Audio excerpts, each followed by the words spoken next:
الشيطان الرجيم بسم الله الرحمن الرحيم الحمد لله رب العالمين والحمد لله الذي هدانا لهذا وما كنا لنهتدي لولا أن هدانا الله والصلاة والسلام على إمام القبلتين ونبي الحرمين وأفضل الثقلين وجد الحسن والحسين الذي سمي في السماء بأحمد وفي الأرض بأبي القاسم محمد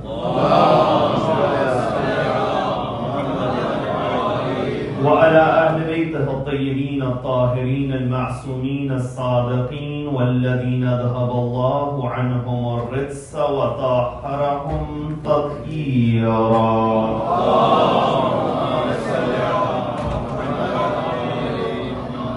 اللهم صل وسلم وزد وبارك على صاحب الدعوة النبوية والصولة الحيدرية والاسمة الفاطمية والحلم الحسنية والشجاعة الحسينية والعبادة السجادية والمآثر الباقرية والآثار الجعفرية والعلوم الكاذمية والحجج الرذبية والجود الثقبية والنقابة النقبية والحيبة العسكرية والغيبة الإلهية اللهم عجل فرجه وسهل مخرجه أما بعد فقد قال الله في كتابه الكريم بسم الله الرحمن الرحيم يا أهل الكتاب لا تغلوا في دينكم ولا تقولوا على الله إلا الحق إنما المسيح عيسى ابن مريم رسول الله وكلمته ألقاها إلى مريم وروح منه فآمنوا بالله ورسله ولا تقولوا ثلاثة انتهي خير لكم صدق الله العلي العظيم. For the love of Ahlul Bayt alayhim wassalam, sallu ala Muhammad wa ali Muhammad.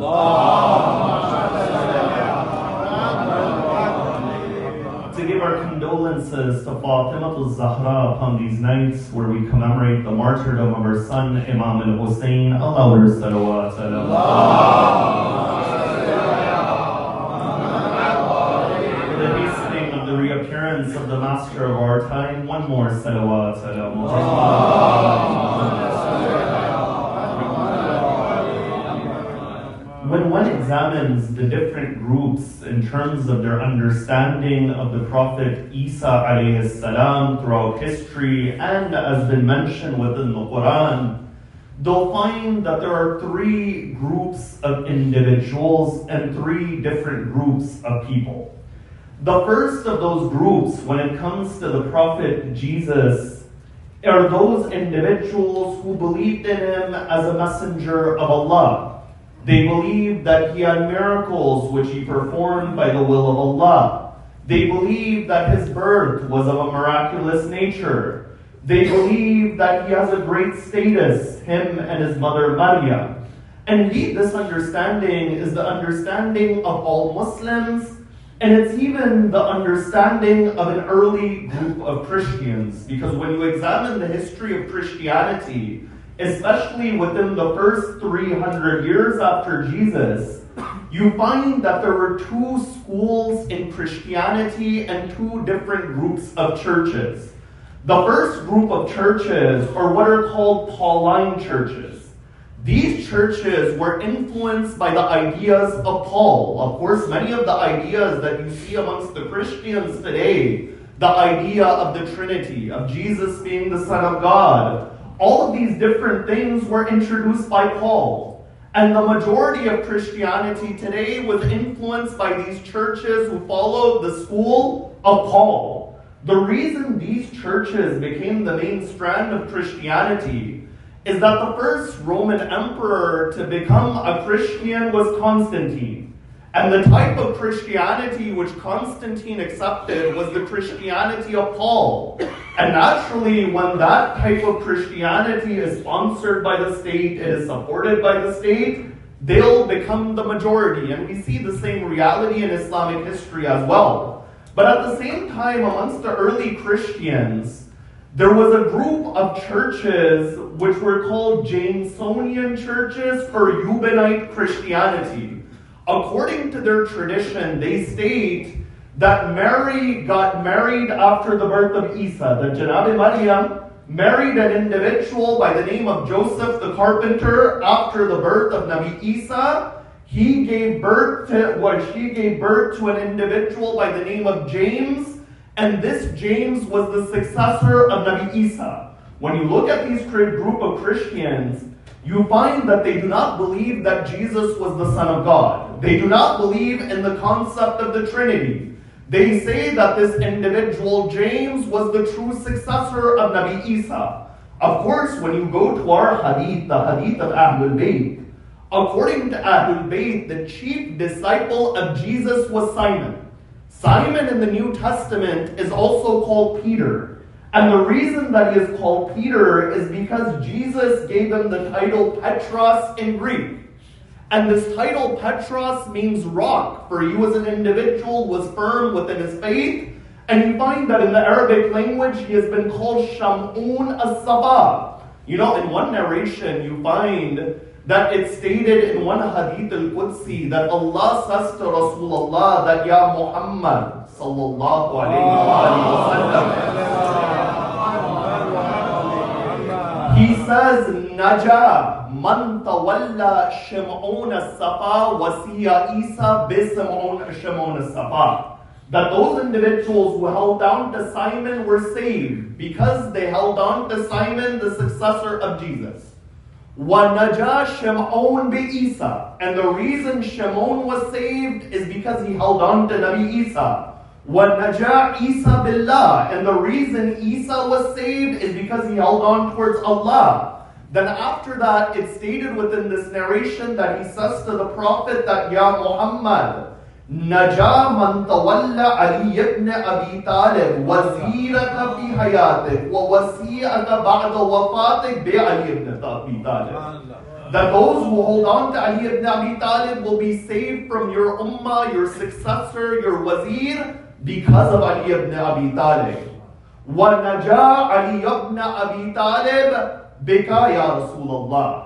And the reason Ali is saved is because of you, O Prophet. وَنَجَوْتَ أَنْتَ بِاللَّهِ. And the reason you are saved is because you held on towards Allah. So you find within our tradition that it is mentioned that Simon is the chief disciple of Nabi Isa. But regardless, you find that there was a group of early Christians who believed in the concept of Tawheed. They believed in Nabi Isa as a messenger. And the Quran, it corroborates this idea. When you look in the Quran time and time again, the Quran emphasizes the fact that Nabi Isa had human qualities. For example, in chapter 5, Surah Al-Ma'idah, verse 75, it says, مَا الْمَسِيحِ ابْنُ مَرْيَمْ إِلَّا رَسُولٌ قَدْ خَلَتْ مِنْ قَبْلِهِ الرُّسُلُ وَأُمُّهُ صِدِّيقَةٌ يَأْكُلَانِ الطَّعَامَ. It says that Masih, Isa ibn Maryam, was only a messenger of Allah. And other messengers have passed from this world before him. His mother was truthful, and both of them, they would eat food.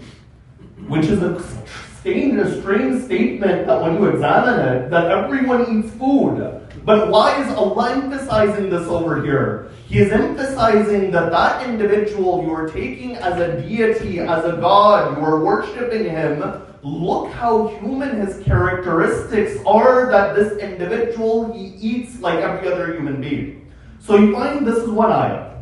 Another ayat of the Quran, chapter 3, verse 59, it emphasizes that the birth of Isa is a miracle, but it's from dust, like any other human being. It says, إِنَّ مَثَلَ عِيسَى إِنَّ اللَّهِ كَمَثَلِ آدَمَ خَلَقَهُ مِنْ تُرَابٍ ثُمَّ قَالَ لَهُ كُنْ فَيَكُونُ.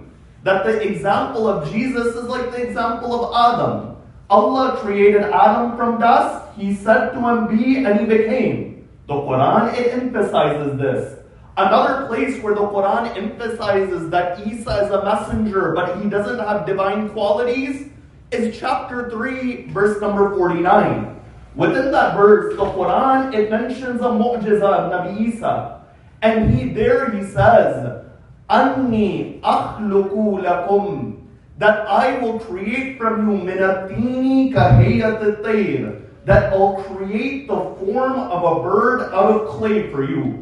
فَأَنْفُخُ فِيهِ فَيَكُونُ طَيْرًا بِإِذْنِ اللَّهِ, and I'll breathe into it and it'll become a bird by the permission of Allah. And then after that he says, وَأُبْرِهُ الْأَكْمَهَ وَالْأَبْرَسَ وَأُحْيِي الْمَوْتَ بِإِذْنِ اللَّهِ, that I will cure those who are lepers, and I will cure the blind, and I will bring the dead back to life by the permission of Allah. The Quran emphasizes this line 2 times within this ayat, bi'idhnillah, that whatever Jesus did, his miracles was by the permission of Allah. So you find this is the first group in relation to Nabi Isa. Now the second group in relation to Nabi Isa is found within the Quran, and over there it is stated within the Holy Quran about the Jews, وَبِكُفْرِهِمْ وَقَوْلِهِمْ عَلَى مَرْيَمْ بُهْتَانًا عَظِيمًا. There was a second group that ascribed a great lie and slander to Janabi Maryam. Whereas the first group saw the true position of Nabi Isa alayhi salam, the second group sought to lower him. You know, when you go and look at the Jews, amongst the Jews, they have the Torah. The Torah are the first 5 books of the Old Testament. Alongside the Torah, they have the Talmud. The Talmud was seen as the oral Torah which was revealed to Nabi Musa. On one side, Musa got a written Torah. On the other side, there was a verbal Torah which served as the Hadith, and it explained the Torah. And they would pass it down from Kohen to Kohen. Because the scholars of that time, they were not called rabbis then. But eventually, after the burning of the Second Temple under the Roman commander Titus, you find they decided to write down the Torah, and that oral Torah is called the Talmud. And later on, different rabbis, they would add commentary on there. Within that commentary, if you look at what is written about Nabi Isa, you'll find that it's truly despicable. That on one side, even today it's written that they would say that the mother of Isa, Maryam, was a lady of loose morals.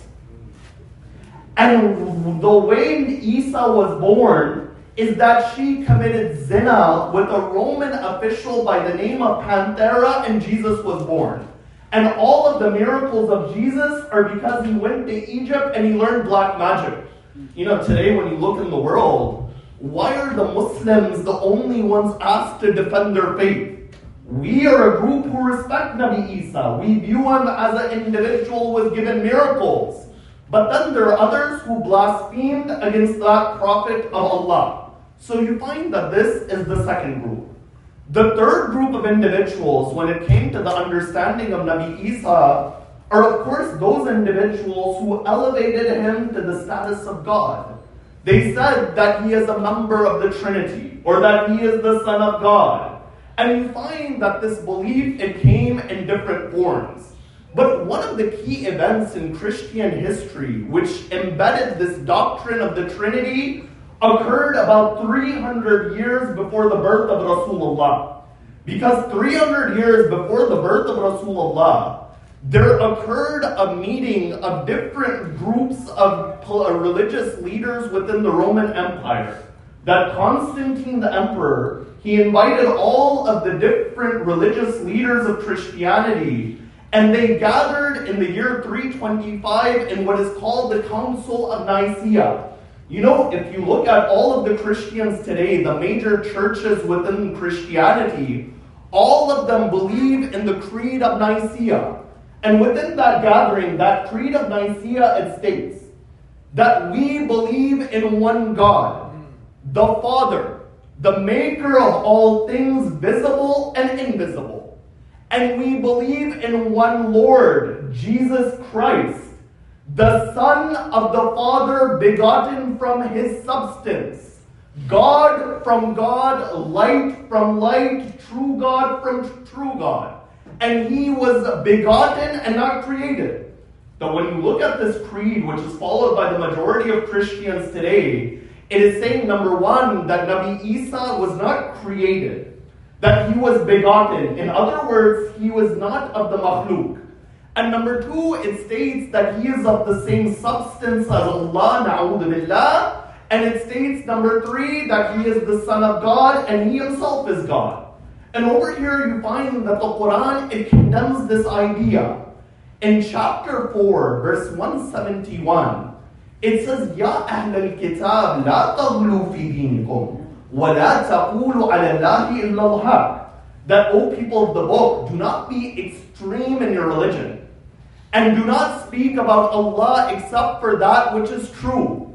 إِنَّمَا الْمَسِيحِ عِيسَى ابْنُ مَرْيَمَ رَسُولُ اللَّهِ وَكَلِمَتُهُ أَلْقَاهَا إِلَى مَرْيَمَ وَرُوحٌ مِّنْهُ. That Jesus, son of Mary, is the Messiah, and he is the messenger of Allah. He is the word of Allah given to Maryam, and he is a spirit from Allah. And after that it says that believe in Allah and his messenger. وَلَا تَقُولُوا ثَلَاثَ. Do not say Allah is three. إِنَّمَا اللَّهُ إِلَهٌ وَاحِدٌ. Allah is one deity. سُبْحَانَهُ أَن يَكُونَ لَهُ وَلَدًا. He is too exalted to have a son. But what he does have is لَهُ مَا فِي السَّمَاوَاتِ وَمَا فِي الْأَرْضِ. He doesn't have a son, but everything in the heavens and the earth, they belong to Allah. So you find the Quran categorically, it rejects this idea. And in this regard, when it comes to these three groups in relation to Nabi Isa, you find that there is one famous tradition of Rasulullah Muhammad sallallahu alayhi wa sallam. Within that tradition, Rasulullah, he speaks to Amir al-Mu'mineen, and he says, Ya Ali, Inna fika min Isa ibn Maryam matalan. That, O Ali, there is a similarity between you and Jesus, son of Mary. The Jews, they laid slander against the mother of Jesus. And the Christians exalted him to a position that he didn't have. In the same way, O Ali ibn Abi Talib, there will be a group of lovers that say about you that which you do not possess.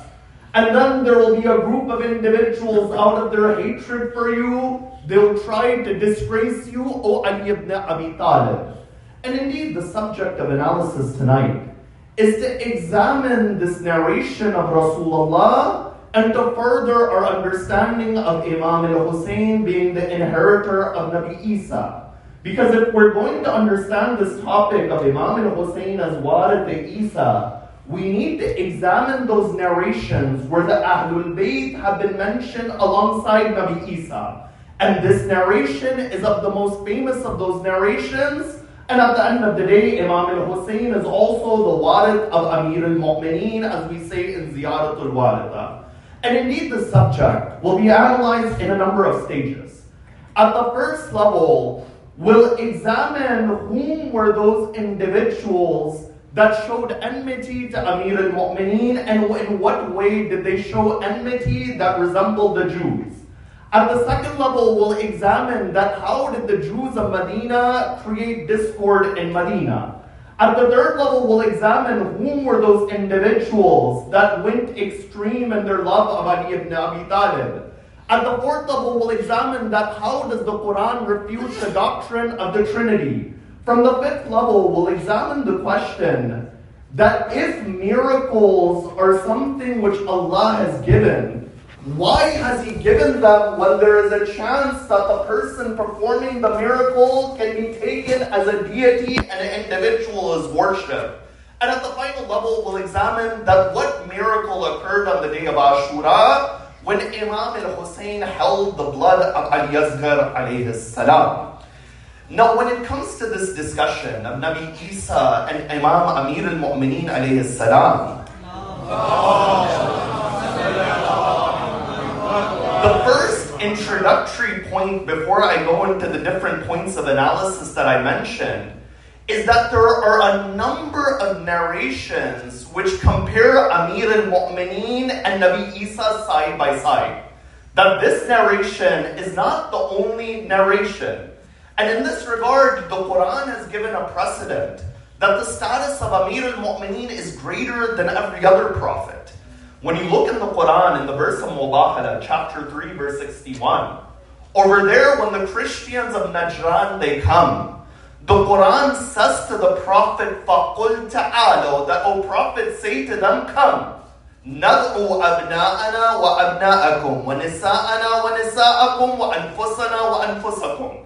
That Prophet say to this group that we will call our children, you will call your children. We will call our women, you will call your women. We will call ourselves, you will call yourselves. You know, when it says Amir al-Mu'mineen over here who came with Rasulullah on that day is the nafs of Rasulullah. Rasulullah is the greatest of creation. And when Ali is compared with the Rasulullah within this ayah, it shows Amir al-Mu'mineen is greater than every other prophet besides the Rasulullah. And in this regard, we have many narrations that compare Amir al-Mu'mineen to the Anbiya. For example, it says, Ya Ali anta minni bimanzilati Haruna min Musa, illa annahu la nabiyya ba'di. That, oh Ali, you are to me as Harun was to Musa, except for there will be no prophet after me. You know, when you look in the Quran, what was Harun to Musa? Musa in Surah Taha, he makes that dua. And he says, Rabbi shrah li sadri, wa yassir li amri, wahlul uqdatan min lisani yafqahu qawli, wajalli waziran min ahli. That Harun was the wazir of Nabi Musa. Waziran min ahli, Harun akhi, Harun my brother, he was the brother. All of these statuses in the Quran, they apply to Amir al-Mu'mineen. But amongst the most famous narrations that compare Amir al-Mu'mineen to Nabi Isa in an analogy specifically, aside from the narration which we're examining tonight, is that narration where Rasulullah, he says, Man arada an yara adama fi ilmihi. That he whosoever wants to see the knowledge of Adam, wa nuhan fi hilmihi, and he wants to see the forbearance of Nuh, wa Ibrahim fi khullatihi, and he wants to see the devotion of Ibrahim, wa Musa fi haybatihi, and he wants to see the grandeur of Musa, wa Isa fi zuhdihi falyandur ila abdihi ibn Abi Talib. Within this narration, the quality of Nabi Isa, which is being mentioned as an analogy to Amir al-Mu'mineen, is the zuhd and the asceticism of Nabi Isa. You know, each of these different anbiya, they had one quality which shined in their life. They had all of these other sifat, but one of them came to the forefront. The ilm of Adam, the hilm of Nuh, the haybat of Musa.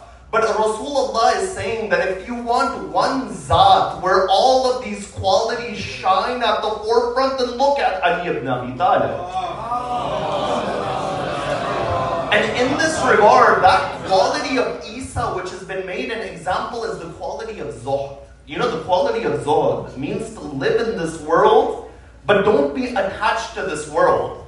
And this is why Amir al-Mu'mineen in Nahj al-Balagha, he quotes a line from Nabi Isa. And he says that my brother Jesus would say that this world is like a shadow. The one who goes towards it, it goes away from them. And the one who walks away from it, it goes after them.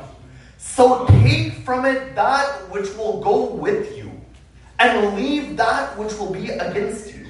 You see, this demonstrates what level of zuhd Nabi Isa had. And if you want to look at one hadith from the life of Nabi Isa, it stated that one day Isa was with a man, and they had 3 loaves of bread. Nabi Isa ate 1 loaf, and that man ate another loaf. So you find there was 1 loaf of bread left. So Jesus, he goes, he drinks water from the river, he comes back, that loaf is gone. He says to the man that, where did this loaf go?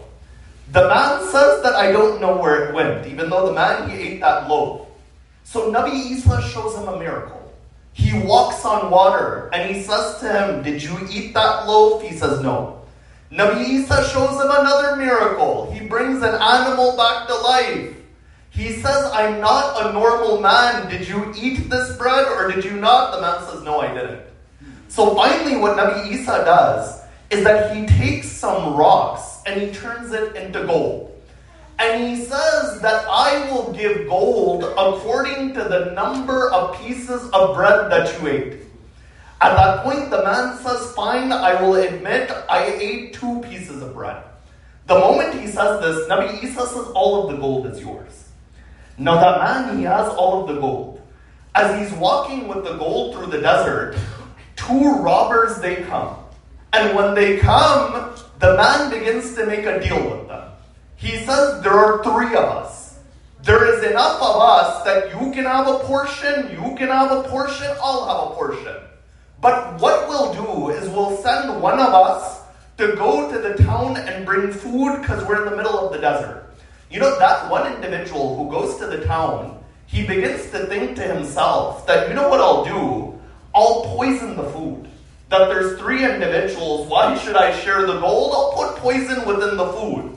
At the same time, those 2 individuals were left behind, they were having a dialogue.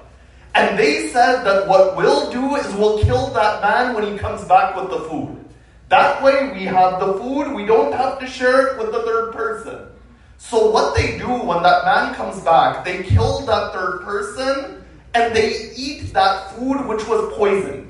And in that way, all 3 of them are dead. Nabi Isa, he walks with his disciples past these 3 bodies. And he says, look at the value of this world. That over gold, all 3 of them, they gave their life. So you find Nabi Isa, he demonstrates what Zuhd is to his companions. In the same way, you find Amir al-Mu'mineen showed the peak of Zuhd. Because Isa would wander from town to town. Isa didn't have a governance like Ali ibn Abi Talib. That whatever luxury of the world that was available, the Imam couldn't have it. But he says in a letter to Uthman ibn al-Hunayf, one of his governors, he says that, O Uthman ibn Hunayf, know that your Imam, all he has are 2 worn out pieces of clothes. And all he eats is 2 pieces of bread. I don't expect you to be like me. I know you can't keep up to that standard. But at least have consciousness of Allah and try in that method. You see, this is that Amir al-Mu'mineen on that night when he was struck. Before that night, he breaks his fast in the house of Kulthum. And Kulthum, she places a piece of bread and salt and milk in front of the Imam. And the Imam says that, have you ever seen your father eat 2 different types of foods from one plate? And he says, take something away. She says, I wanted to take the salt so he has bread and milk with him. But he says, no, take the milk away and leave the salt. And Amir al-Mu'mineen, he eats bread and salt. That this is Amir al-Mu'mineen, the Zuhd of Amir al-Mu'mineen. But despite this consciousness, you find at the 2nd level, there were a group of individuals that would lower the status of Amir al-Mu'mineen. And in this regard, the Imam was similar to Nabi Isa. The Quran, it said, as I quoted the ayat, وَبِكُفْرِهِمْ وَقَوْلِهِمْ عَلَى مَرْيَمْ بُهْتَانًا عَظِيمًا. That the Jews, they would slander Maryam. And they would say that Maryam is an adulteress. وَقَوْلِهِمْ, and they would say, إِنَّ قَتَلْنَا الْمَسِيحِ إِسَى ابْنَ مَرْيَمْ رَسُولَ اللَّهِ. And they out of pride would say that we have killed Jesus, son of Mary. And they crucify him, but it was made to appear like that towards them. In the same way you find this is the reality of Amir al-Mu'mineen as well. That when you look at Banu Umayyah, how did Banu Umayyah slander Amir al-Mu'mineen? Number 1, you would find that the institution of cursing Ali ibn Abi Talib from the khutbah of Salatul Jum'ah was instituted. That wherever there was a sermon in the rule of the Umayyads, you find that Amir al-Mu'mineen would be cursed to the extent that one individual by the name of Khalid ibn Abdullah al-Qasri, he says that I went to Syria, I wasn't from Syria, and I went into one of the mosques mosques. And when I went into one of the mosques, the khatib was defiling Ali ibn Abi Talib. That he was cursing Amir al-Mu'mineen, and he called him a thief. But when he called him a thief, he didn't say the word lis, which is the word for thief in Arabic, but he said it incorrectly. He said it lus. So Khalid ibn Abdullah says that what type of unqualified people are there? On one side, I am mourning how poor their Arabic is. And on the other side, I am sad at the fact that they are cursing Ali ibn Abi Talib. So I went to another mosque. When I went to that mosque, the khatib, he didn't curse Ali ibn Abi Talib. So naturally, I followed him. There was a group of individuals. And as I was walking with him, he stops in the middle of his tracks. And when he stops in the middle of his tracks, he says that I forgot to curse Ali ibn Abi Talib, and he begins cursing him from that spot. You know, that spot, history it records, the Umayyads, they built a mosque over there. And they called that mosque Masjid al-Dhikr. Normally, when you and I think of dhikr, we think of the dhikr and the remembrance of Allah. But they called it Masjid al-Dhikr because that man remembered to curse Amir al-Mu'mineen from that spot. So you find this at the first level was the level of propaganda. And even in Arafah, when people would go to Hajj, you find that it is recorded in historical sources, they would curse Amir al-Mu'mineen. Number two, the second way that they would lower Amir al-Mu'mineen is that there would be false propaganda against the Imam. You know, the Quran gives a command to the believers in Surah Al-Hujurat, chapter 49, verse 6. It says, Ya ayyuhal ladina amanu, that O you who believe, in ja'akum fasiqun bin naba'in fatabayyanu, that when an open sinner comes to you with news, verify it. And why should you verify it? An tusibu qawman bijahala, that you out of ignorance can cause harm to a group of people if you don't verify the news that is coming towards you, and you will be amongst those who regret your actions. You know why this ayat was revealed? This ayat was revealed by about Walid ibn Uqba. And the same Walid ibn Uqba would become governor under the third caliph, and he would lead Salatul Fajr in a state of drunkenness. And after reciting 4 units for Salatul Fajr, he would turn around to the people and he would say, is this enough or should I keep reciting? But this Walid ibn Uqba, those individuals that they were appointing were people that the Quran condemns. That there was a tribe by the name of Banu Mustalik. Banu Mustalik, they became Muslims. But Walid ibn Uqba had an age-old grudge against them. So Rasulullah, he sends Walid ibn Uqba as one of the people to collect taxes. And when he comes back to Rasulullah, he says, Oh Rasulullah, this group is refusing to pay taxes and they're no longer Muslims, so we should go and kill them. At that moment, you find the Quran, it says, this individual is a fasiq that verified the news that he has given. But you find that this order of the Quran was forgotten in the time of Banu Umayyah. And the propaganda had reached such an extent that when Amir al-Mu'mineen was killed, people would ask that where was Ali killed? They said Ali was killed in a masjid. People would say that what is Ali ibn Abi Talib doing in a masjid? Because Ali is known as an individual who doesn't pray. Why is he in a masjid? So you find this was the level of propaganda at the second level. But at the third level, what Banu Umayyah would do to lower Amir al-Mu'mineen is that they would use the media of that time. And the media of that time was poetry. You know, on the second night of the series, I mentioned the poet by the name of Riyad ibn Ghawth al-Akhtal, who was a Christian poet who would carry out the propaganda of Banu Umayyah. You know what this Riyad, he says in a line of poetry.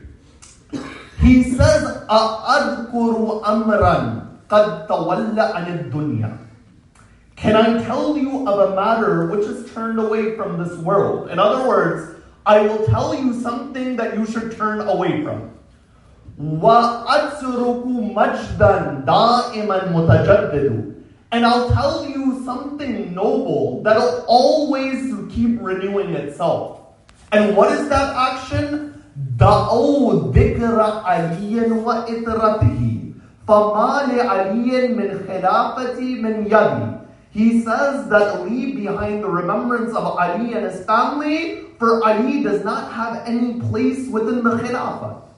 So you find an individual, the top poet of that time, was using his voice against Amir al-Mu'mineen to slander Ali ibn Abi Talib at that time. So you find that this was one group in history when it came towards Amir al-Mu'mineen.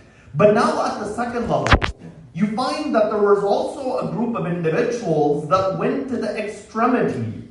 And the way the Christians went to the extreme when it came to Ali ibn Abi Talib.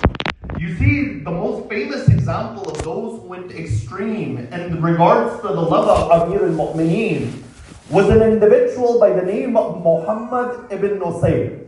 Muhammad ibn Nusayr lives in the time of Imam Ali al-Hadi and Imam Hassan al-Askari.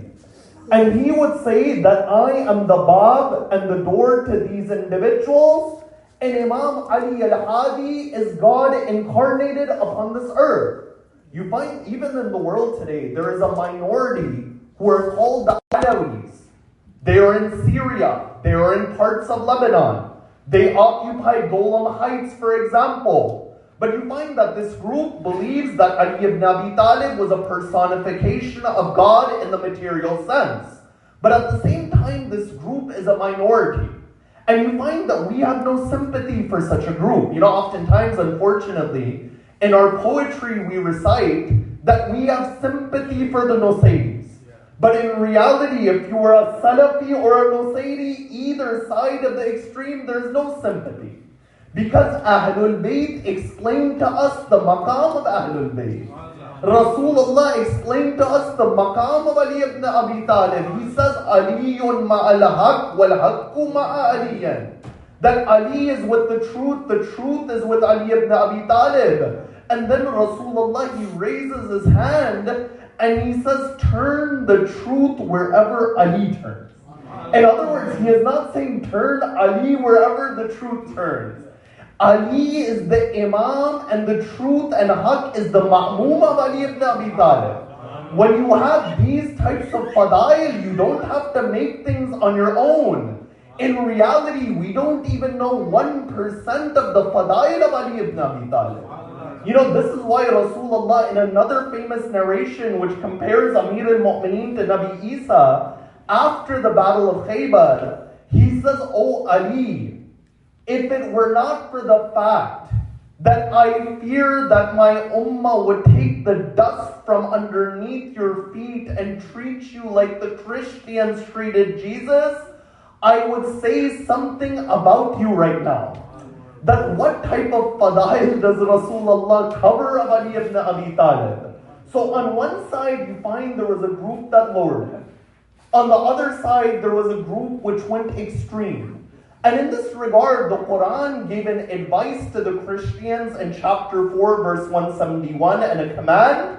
And we need to remember that command as well, where it says, Ya Ahl al-Kitab, la taghlu fi dinikum. Do not be extreme within your religion. You see, when you look at the Quran gives a number of different ayat and points to refute this doctrine of Jesus being considered the Son of God or God Himself. The first of those ayat is one ayat which says, لَن يَسْتَنْكِفَ الْمَسِيحِ إِن يَكُونَ عَبْدًا لِلَّهِ. That Jesus, the Messiah, is not too arrogant to be an abd and a servant of Allah. You know, even when you look at the New Testament, in the Gospel of John, in chapter 4, verses 21 to 23, there is a dialogue of Jesus with a Samaritan woman. A Sumerian woman. And when he has this dialogue, Jesus says to her that worship the Father. In other words, he is giving a command that worship God, worship that entity. And the Quran is showing the first fact to reflect, if you want to understand that Jesus was a human being, is that he did the ibadat of Allah.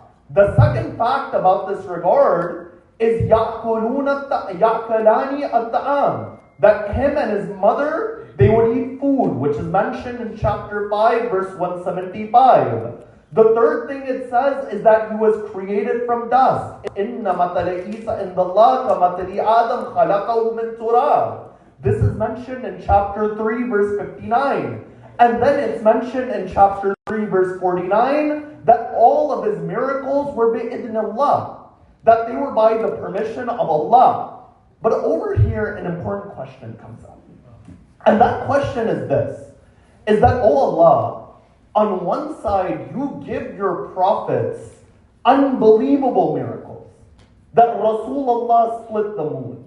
Jesus brought the dead back to life. If somebody is bringing a dead person back to life in front of you, doesn't it open the door that somebody will think that person is divine? At the end of the day, we're human beings. So what is the need of a miracle? You know, on one side, we have many hadith about the mu'jizat, the karamat, whichever word we want to use, of Ahlul Bayt. And there are some who say we should recite all of them. And then there is another faction that says, no, we shouldn't recite them. But when you look at it, when you recite these mu'jizat, they are there with the narrations. We can't deny them.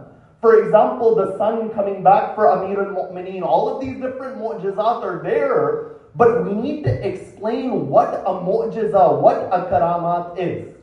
And what these different things are, when you look at what the theologians have said, the mutakallimun, they've said that it is something, number one, khariqun lil'ad. That mu'jizat are outside of the norm. It is not something impossible. Allah will never do something which is impossible, because by its definition, it cannot occur.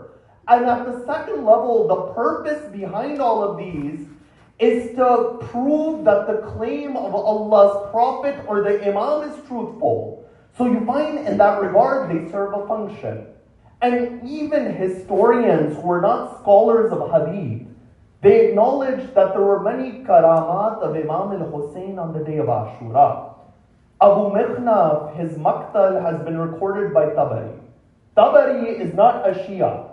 In volume 5 of the Tariq of Tabari, it's written that there was a man by the name of Abdullah ibn Hawza. Abdullah ibn Hawza, he says to Imam al-Hussein, that, oh Hussein, may you never drink from this water, and may you be in the fire of hell.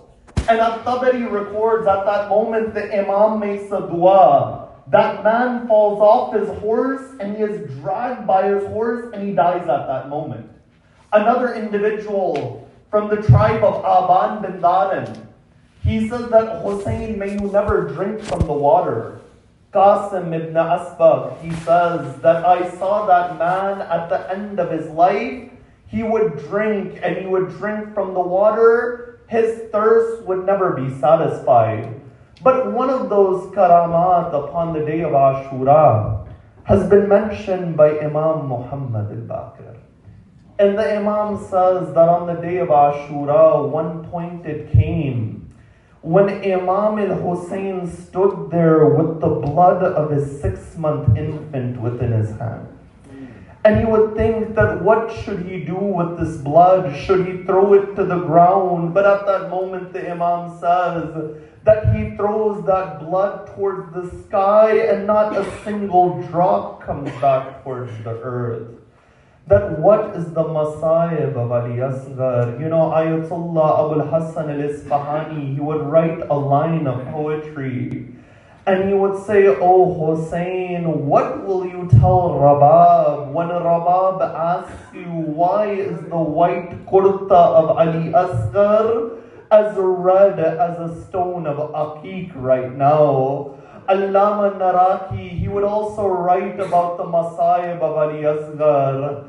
And he would say that Ali Asghar was so young that when that arrow was fired to Ali Asghar, he didn't know whether to cry or smile when that arrow hit him. What is this masayib? You know, the day of Ashura, it happened. And a point came when the arms of Abbas were cut. And the body of Qasim was trampled on, and Muhammad are already martyrs. Ali Akbar has already passed away. Imam al-Hussein is alone. And as Imam al-Hussein is alone, فَنَظَرَ إِلَى يَمِينِهِ وَالشَّمَالِ. The Imam, he looks towards the right and he looks towards the left. And as the Imam is looking, he begins to speak to the bodies of his companions. And he says, Ya Habib ibn Madahir, wa ya Muslim ibn al-Awsaja, wa ya Zuhair ibn al-Qayn, Ya Abdal al-Safa, wa ya Fursan al-Hijab. Mali unadikum fala tajibun. Why is it that I speak to you but you don't reply towards me? Then after that the Imam, he says, Ala hal min nasirin yansurana. That is there anyone to help me? Is there anyone to protect the women from the family of Rasulullah? The moment the Imam says this, you find that the cries from the tent, they begin to be raised. The Imam, he turns back towards the tent and he says, what has happened? They say, oh Hussein, your 6-month infant is crying, oh Hussein. Imam al-Hussein, he picks up Ali Asghar, and as he's carrying Ali Asghar, he comes out and in front of the army of Umar ibn Saad, the Imam says, if I've done something wrong, then this child is innocent. You find that it's mentioned within history that Mukhtar, he would catch each of those who did the crimes in Karbala. And Mukhtar, he would ask them that, what did you do on the day of Ashura? I'll give you an example. There was one man, Mukhtar, he says to him, what is your name? That man, he says, my name is Bajdan. Mukhtar says, oh man, what did you do on the day of Ashura?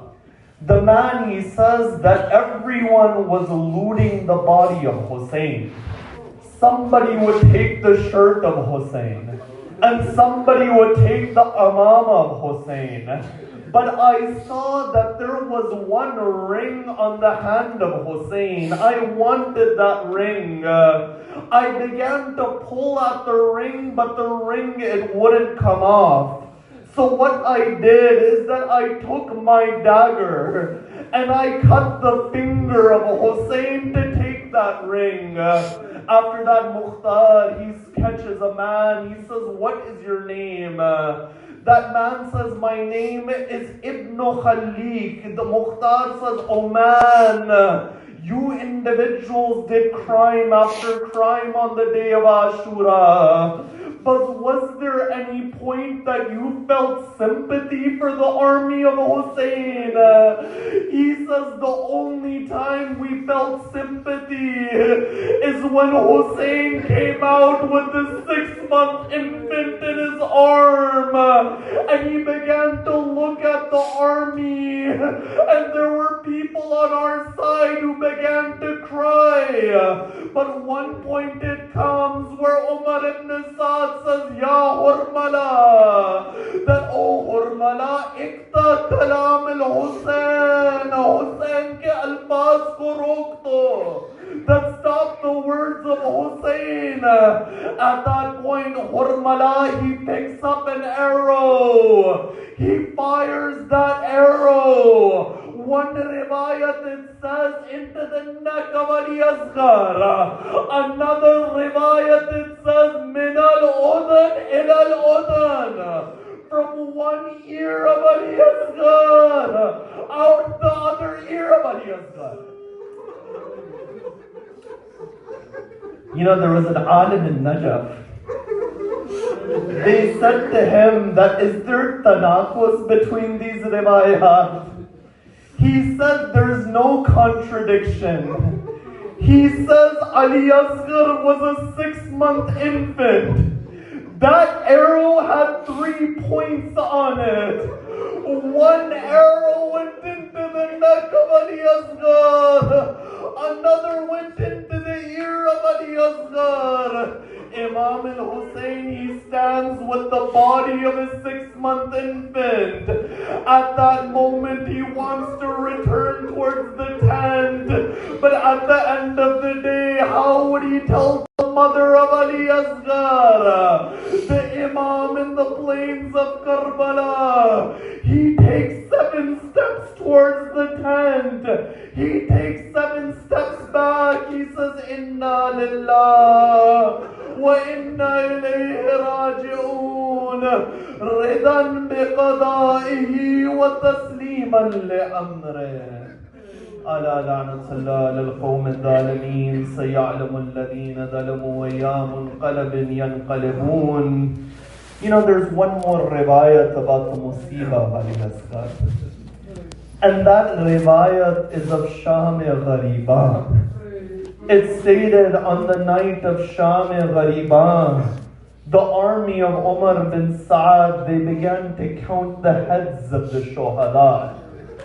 And as they're counting the heads of the shuhada, they notice the head of Ali Asghar is missing. So Umar ibn Sa'ad, he sends 4 individuals. Those individuals would have an arrow within their hand.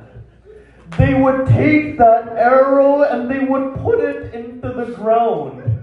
And as they keep putting it into the ground, one man, he says that Hussein buried the infant behind the tents. So they take that arrow, and one point it comes, the arrow, it goes into the ground. But when the arrow, it goes in the ground, this time on the other side was the body of Ali Asghar. You find that what do?